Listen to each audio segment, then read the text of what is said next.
Seule la nature guérit les malades, assurait déjà Hippocrate au 5e siècle avant Jésus-Christ.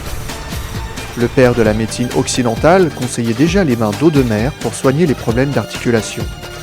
Dès l'Antiquité, l'homme prend conscience des vertus de l'eau dans le traitement des infections.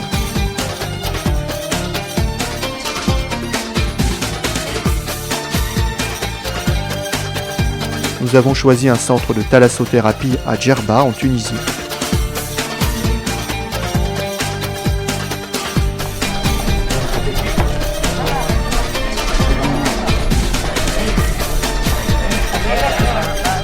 Nous sommes allés poser quelques questions à la directrice du centre.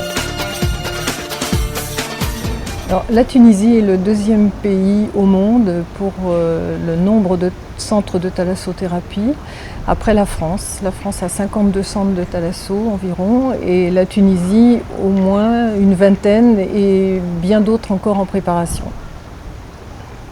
En fait, la thalassothérapie existe depuis très longtemps, puisque même les Grecs et les Romains utilisaient l'eau de mer, ils la chauffaient, et on retrouve même en Tunisie des thermes marins. Mais en France, c'est particulièrement à Roscoff que les premiers centres ont été créés pour particulièrement faire de la rééducation en milieu marin.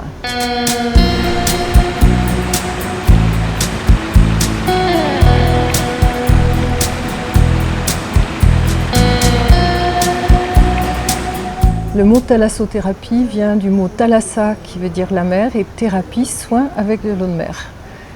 L'utilisation, la définition vraiment de la thalassothérapie est l'utilisation dans un but thérapeutique et préventif, c'est très important le mot préventif, sous surveillance médicale, de l'eau de mer, des produits marins, des algues et dans un milieu privilégié.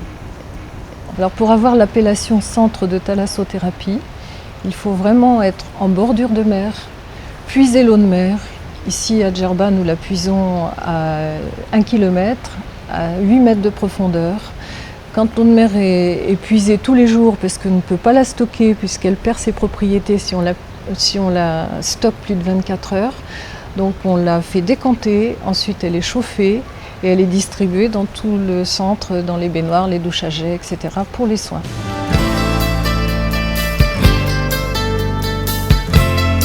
Alors l'eau de mer contient 104 oligo-éléments et minéraux, exactement les mêmes que dans le sang, le plasma sanguin. Et ces oligo-éléments et minéraux passent la barrière cutanée à partir d'une température de l'eau de mer qui est de 33 degrés. Ces oligo-éléments vont aller donc par les petits pores de la peau qui vont se dilater avec la chaleur de l'eau de mer, passer dans la petite circulation, puis dans la grande circulation, et aller distribuer aux organes qui en ont besoin. Par exemple, l'iode va aller sur la thyroïde, le magnésium sur les muscles, le potassium, etc., etc. Donc quand on a la définition de la thalassothérapie, c'est l'utilisation aussi du climat marin. Le climat marin, il est très riche en ions négatifs. Or, les ions négatifs, c'est ce qui nous manque le plus dans la vie courante, puisque dans les grandes villes, il y en a très peu, et c'est pour ça que l'air est fatigant, parce qu'on a besoin du positif et du négatif pour qu'il y ait la vie. Et quand il manque du négatif, parce qu'ils sont fragiles et détruits beaucoup plus, eh bien, on a une fatigue. Et avec le milieu marin, on a une très grande charge d'ions négatifs. Et dans les centres de thalasso, nous avons aussi des salles spécifiques chargées d'ions négatifs, avec une pulvérisation d'eau de mer dans la salle et des lampes spécifiques qui chargent la pièce d'ions négatifs.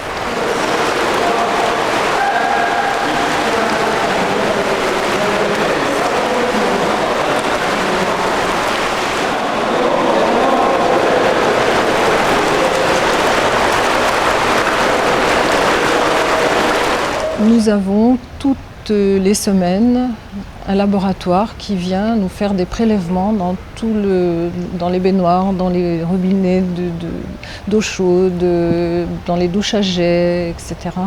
et qui font des analyses pour vraiment contrôler la qualité de l'eau de mer dans la piscine, etc. Toutes les semaines, et c'est obligatoire.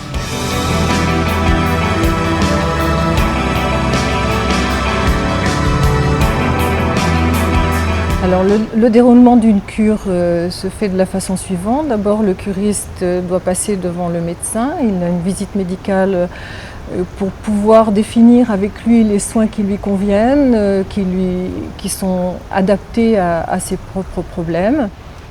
La visite médicale elle est obligatoire en Tunisie, elle ne l'est pas en Europe et c'est important pour orienter le curiste et fixer avec lui un programme adapté à son état et à son besoin.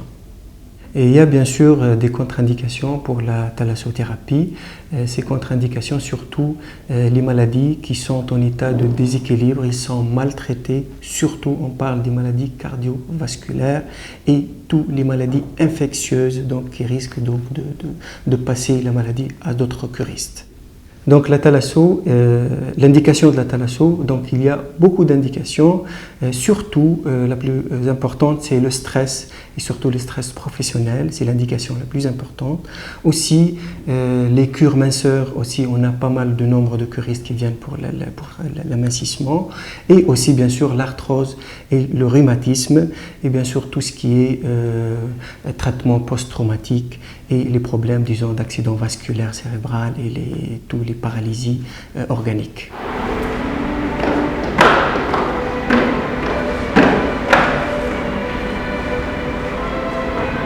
Alors j'ai découvert la thalassothérapie après un accident de voiture et depuis je viens une fois par an, voire deux, soit en entrée d'hiver ou en sortie, donc au printemps, et j'en garde vraiment les bienfaits pendant 6 mois. J'ai 6 mois à la pêche après.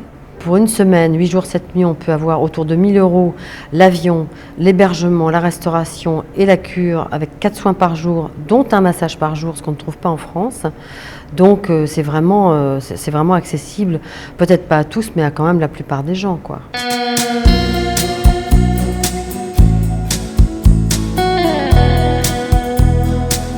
Il y a plusieurs dizaines d'années, nous avions surtout des curistes qui venaient pour la rééducation fonctionnelle. Mais après, ça a un peu changé d'objectif. On venait aussi pour la remise en forme et c'était plutôt un produit de luxe. Maintenant, la thalasso est à la portée de tous et on voit même des jeunes couples venir pour une remise en forme, simplement parce qu'ils sont stressés, fatigués et que la vie active leur donne vraiment envie de venir se reposer en thalassothérapie et se remettre en forme.